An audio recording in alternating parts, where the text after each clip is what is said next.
নমস্কার, আমি বসুমিত্র বক্সী। আমি একটি সংস্থায় চাকরি করি। আমার আজকে এই ভিডিওটার উদ্দেশ্য হচ্ছে যে ভয়, ভীতি এসব নিয়ে আমরা বাস করি আমাদের সমাজে বা জগতে। তো ভীতি বা ভয় বিভিন্নভাবে আসতে পারে। তো সেই আসল উদ্দেশ্য হচ্ছে ভয় তাড়ানো। তো কিভাবে সেই গল্পটা আপনাদের বা সেই ঘটনাটা আপনাদের বলি। গল্প নয়, কথা আছে গল্প হলেও সত্যি।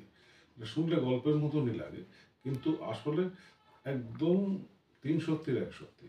সেটা হচ্ছে যে এই যে ধরুন মানুষ প্রত্যেকেরই আর্থিক সমস্যা যে কোনো মুহূর্তে যে কোনো সময় হতে পারে। যে কোনো মানুষ এই কারণে অনেক সময় লোন নিতে ধার করতে আগে কি হতো, আগে পাড়া প্রতিবেশীর কাছে বন্ধু বান্ধবের কাছ থেকে মানুষ ধার নিয়ে সেই সমস্যার সমাধান করার চেষ্টা করত। তো তারপরে তো কি হয়, এখন বিভিন্ন ব্যাংকিং সংস্থা এসে গেছে। সেই ব্যাংকের থেকে ডাইরেক্ট লোন হোক বা ক্রেডিট কার্ডের মাধ্যমে হোক বা মানে অন্য কোনো ফিনান্সিয়াল বা ব্যাংকিং মাধ্যমে হোক, মানুষ ধার নেয়। ধার নিয়ে সময় মতো শোধ না করতে পারলে তখন সমস্যা তৈরি হয়। তো যেমন আমার ক্ষেত্রে বলছি, তো আমি বিভিন্ন কার্ড আমি ইউজ করি বা করতাম এক সময় ব্যাংকে, বা কিছু প্রয়োজনে, কিছু পারিবারিক বা কিছু শারীরিক প্রয়োজন বা মানে মেডিকেল পারপাজে বিভিন্ন সময় বিভিন্ন ক্ষেত্রে লোন নিতে হয়েছে বা বা খরচ খরচা হয়েছে। তো সেক্ষেত্রে আমরা ঠিক মতো আমরা লোন ডিসবার্স করছিলাম বা ইএমআই দিয়েও দেওয়া যাচ্ছিল, বা ক্রেডিট কার্ডের থেকে যে পরিমাণ ডিউ পেমেন্ট সেগুলো মিটিয়ে দেওয়া হচ্ছিল, সবই ঠিকঠাক চলছিল। কিন্তু হঠাৎ লকডাউন বা তার পরবর্তী যে লকডাউন পরবর্তী প্রভাব, এর ফলে তো বিভিন্ন সময় আর্থিক যে সারা দেশ বলবো না, সারা বিশ্ব জুড়ে যে একটা আর্থিক মন্দা তৈরি হয়, তো তার ফলে কি হয়, সব কিছুই টালমাটাল হয়ে যায়। তো তার প্রকোপ সাধারণ মানুষের উপর এসে পড়ে। ঠিক সেরকমভাবে আমার উপরও এসে পড়েছিল বা আমার মতো কারোর উপরে এসে পড়েছিল। তখন তারা কি হয়, ঠিক মতো মানে লোন শোধ করতে পারে না বা ঠিক মতো ক্রেডিট কার্ডের ইএমআই মেটাতে পারে না। তখন কি হয়, ব্যাংক থেকে প্রথমে ফোন আসে, তারপরেতে মানে ঘন ঘন ফোন আসতে থাকে। এরপর ওই ফোনেতেই শুরু হয় হ্যারাসমেন্ট, ভয়, হুমকি, তারপরেতে লিগাল নোটিশ ধরাবার হুমকি, বা বিভিন্ন রকমভাবে মানে টাকা আদায় করার জন্য বা টাকা পাওয়ার জন্য যত রকম পদ্ধতি আছে সব তারা একসঙ্গে অ্যাপ্লাই করার চেষ্টা করে। তো এই ক্ষেত্রে বেশিরভাগ ক্ষেত্রে এরকম দেখা যায় যে কাগজে পত্র পত্রিকায় আমরা দেখি এরকম মানুষ ডিপ্রেশনে ভুগে আত্মহননের পথ বেছে নিলেন, বা মানে কোনো সুইসাইডাল অ্যাটেম্প নিলেন, বা অসুস্থ হয়ে ডিপ্রেশনে মারাই গেলেন বা স্ট্রোক হয়ে গেল, বা এরকম বিভিন্ন ঘটনা হয়। তো সেরকম ক্ষেত্রে তার মানে প্রথম দিকে আমি বা আমার মতন বেশ বেশ কিছু মানুষ আছে এইরকম, যখন ফোন বা এইরকম যখন ভীতি প্রদর্শন করা হয় তাদের এক কথায় বিভিন্নভাবে, তো তখন তারা কি হয়, তখন তারা কি করবে দিশা করতে পারে না। তো এরকম মানে পরিস্থিতিতে বেশিরভাগ মানুষ যেটা করে সেটা হচ্ছে নেগেটিভ চিন্তা ভাবনা করে বা অসুস্থ হয়ে পড়ে, নইলে পরে সুইসাইড করে। তো মানে এই ক্ষেত্রে আমি বলবো যে এটা ঈশ্বর জীবন দিয়েছেন। তো জীবন, সেই ঈশ্বরের জীবন হচ্ছে ঈশ্বরের দান। তো জীবন রক্ষা করা দরকার। এই সমস্ত চিন্তা ভাবনা না করে আজকাল প্রচুর সমাজ মানে সংবাদ মাধ্যম, সোশ্যাল মিডিয়াতে আমরা কি মানে নেটে এরকম লোন মানে থেকে মুক্তি পাওয়া যে বিভিন্ন সংস্থা আছে, লিগাল অ্যাডভাইসারি সেল আছে, বা ধরুন যে বিভিন্ন রকম যে লোন সেটেলমেন্ট সংস্থা আছে, সেই সমস্ত সংস্থা শরণাপন্ন হওয়ার জন্য আমরা কি করি, নেট সার্ফিং করি। তো ঠিক এরকমভাবে নেট সার্ফিং করতে করতে মানে বাজারে হাজার একটা প্রচুর পরিমাণে এরকম সংস্থা আছে যারা ইয়ে থেকে লোন সেটেলমেন্ট করে বা এই ধরনের সমস্যা থেকে মানুষকে রক্ষা করে বা লিগাল মানে অ্যাডভাইস দিয়ে সাহায্য করে। সেসব ক্ষেত্রে আমার মনে হয় এক অদ্বিতীয় পথিকৃৎ কলকাতার খুব কাছে হচ্ছে সিং কনসালটেন্সি। কারণ আমি নিজেও এই সংস্থাতে আমি আসার আগে আমি নেটে প্রচুর রিভিউ দেখেছি, ইউটিউব, জাস্ট ডায়াল, মানে ফেসবুক, যত সোশ্যাল মাধ্যম আছে সব জায়গাতে এই সংস্থার সম্বন্ধে যে হাই রেটিং রিভিউ দেওয়া আছে। এবং সেক্ষেত্রে আমি, দেখুন সত্যি কথা বলতে, নেটে এরকম রিভিউ কমেন্ট মানে প্রচুর থাকে, কিন্তু মানে সত্যতা কতটা? ঠিক যেমন ধরুন আপনি কোনো একটা হোটেল নির্বাচন করতে আছেন, সুন্দর সাজানো গোছানো হোটেল, কিন্তু আপনি গিয়ে স্পটে গিয়ে দেখলেন যে যেরকম ছবিতে দেখেছেন তার সঙ্গে বাস্তবের কোনো মিল নেই। তো ঠিক সেরকম ভাবে আমি একদিন যাচাই করতে এই সংস্থা সুইস পার্কের টালিগঞ্জ সুইস নার্সিং হোমের কাছে এনাদের অফিস আছে, দীর্ঘ 1-2 বছরের নয়, দীর্ঘ 20 বছরের অফিস। এনার কর্ণধার মিস্টার পাপ্পু সিং, এনার সঙ্গে আমি একদিনকে এনাদের অফিসে দেখা করতে এলাম, কথা বলতে এলাম। কথা, দেখুন এরা মানে প্রচুর ক্লায়েন্ট ভিজিট করেন, এদের প্রচুর ক্লায়েন্ট আছে, এদের প্রচুর কাস্টমার আছে। পাপ্পু সিংজি অনেক কথাই আমাকে বললেন, কিছু বুঝলাম কিছু বুঝিনি সেদিনকে। এবং আমার মনে হয়েছে যে উনি যা যা বলছেন, যে একবার মনে হচ্ছে ঠিক, আরেকবার মনে হচ্ছে যে এটা কি সম্ভব হতে পারে, এরকম প্রশ্ন। একটা নতুন জায়গায় এলে মানুষের মনে যে বিভিন্ন রকম ভাবে কি হয়, মানে কনফিডেন্স তৈরি হয় না, জোর তৈরি হয় না, ভরসা তৈরি হয় না। তো এই এরকম একটা দোলাচলে মানুষ থাকে। কিন্তু আমি বলবো সিং কনসালটেন্সি হচ্ছে ভরসা, মানে সেই জায়গা যেখানে চোখ বুঝে ভরসা করা যায়। যেটা আমরা আমরা মানে অন্য জায়গায় যে আমরা মানে টিভিতে রেডিওতে অ্যাড দেখি, হ্যাঁ, তো এই ঠিক এই ট্যাগলাইনটাই বোধহয় এই সংস্থার ক্ষেত্রে প্রযোজ্য বা খাটে। চোখ বুঝে ভরসা করা যায়।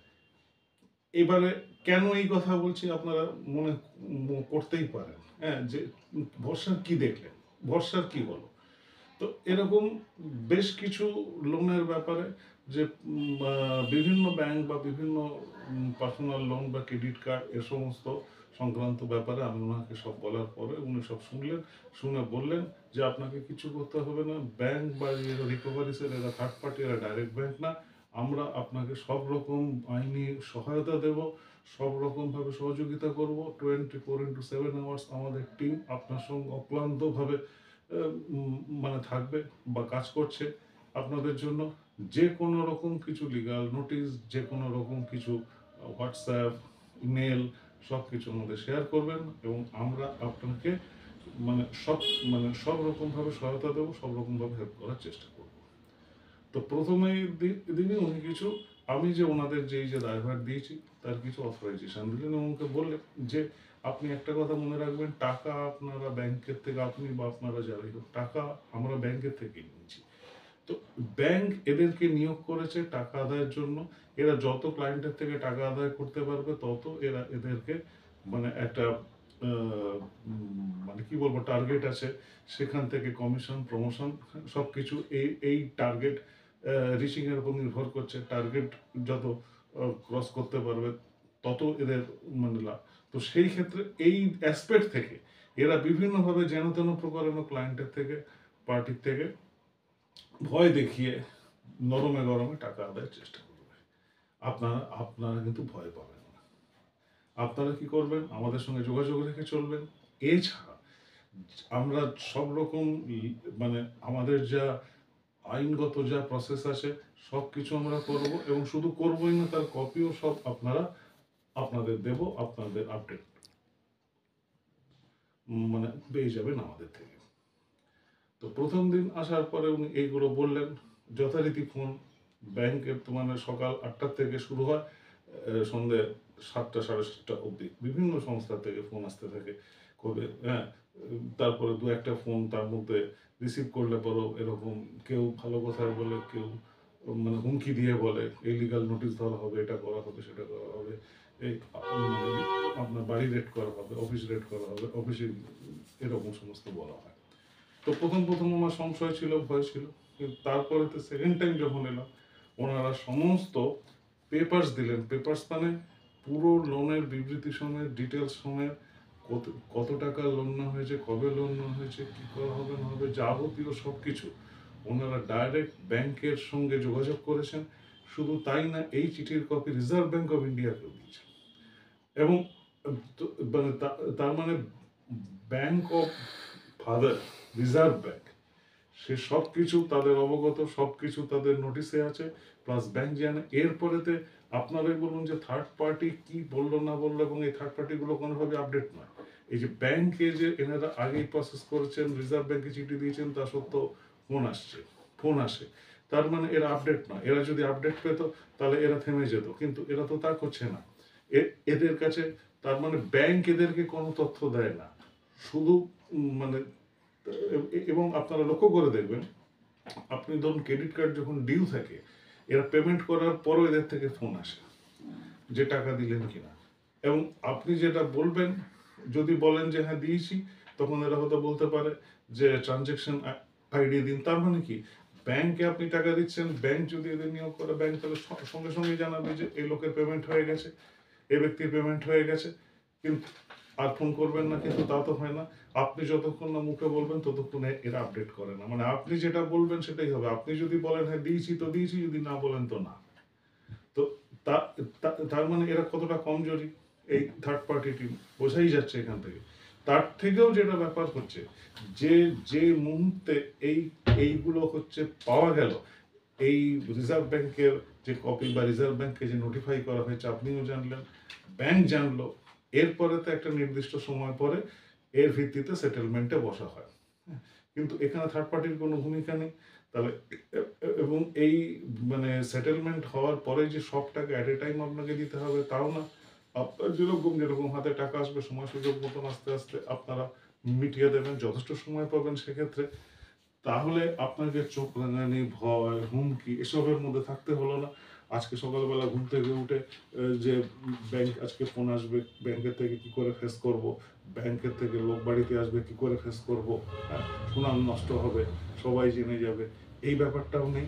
আর মাঝখান থেকে কি হচ্ছে, এই সিং কনসালটেন্সির মতো লিগাল ফোরাম বা এই ধরনের যে সহায়তা সংস্থার মাধ্যমে আপনি ঋণমুক্ত হয়ে যাচ্ছেন, আপনি টেনশন মুক্ত হয়ে যাচ্ছেন, ধীরে ধীরে আপনার সমস্ত কিছু মানে সমস্যা ধীরে ধীরে মিটে যাচ্ছে। এবং সব থেকে যেটা প্লাস পয়েন্ট বা বড় কথা, সেটা হচ্ছে এবার প্রত্যেকে, আপনি কিছু করেন কিছুর বিনিময়ে, পাওয়ার বিনিময়ে, আমি কিছু করি পাওয়ার বিনিময়ে। এই যে ব্যাংক থেকে যে আপনাকে যে ক্রমাগত চাপ দিচ্ছে টাকা শোধ করার জন্য, পরিশোধের জন্য, তারাও কিছু পাবে সেই জন্য। তো এই সিং কনসালটেন্সি এর বাইরে নয়, হতে পারে না। কারণ তারাও তো সোশ্যাল, মানে তারাও তো একটা বিজনেস সংস্থা। তো তারা এই যে করছে আপনার থেকে, আপনার যে ঋণ মুক্তি লাখ লাখ টাকার বিনিময়, আপনাকে সামান্য কিছু টাকা সেটেলমেন্টের এগেনস্টে আপনার যে ঋণ মুক্তি হচ্ছে, তা এর বিনিময়ে তারাও কিছু তাদের পাওয়ার অধিকার আছে, তারাও একটা চার্জ নেবেন। সব থেকে যেটা বড় কথা, এই চার্জ, এই যে যে তাদের যে রেমুনারেশনটা, তাদের যে পারিশ্রমিক, এটাও কিন্তু তারা এট এ টাইম নিচ্ছেন না। কিছু টাকা মানে অ্যাডভান্স নেওয়ার পরে, সামান্য কিছু টাকা অ্যাডভান্স নেওয়ার পরে বেশিরভাগ বাকি টাকাটাই তারা কিন্তু ইনস্টলমেন্টে নিচ্ছেন, আস্তে আস্তে নিচ্ছেন। এটাও নয় যে আপনাকে ইয়ে থেকে সঙ্গে সঙ্গে মানে পরের মাসেই মিটিয়ে দিতে হবে, এরকম কোনো ব্যাপার নেই। তো এই তাহলে এতগুলো সুযোগ সুবিধা থাকার পরে, কলকাতার উপকণ্ঠে এরকম একটা সংস্থা থাকার পরে, তো আপনাদের ভয় কি? কোথায় ভয় আপনাদের? নিজের মতো করে, নিজের ভাবে, নিজের সততার সঙ্গে, দৃঢ়তার সঙ্গে বাঁচো। নমস্কার।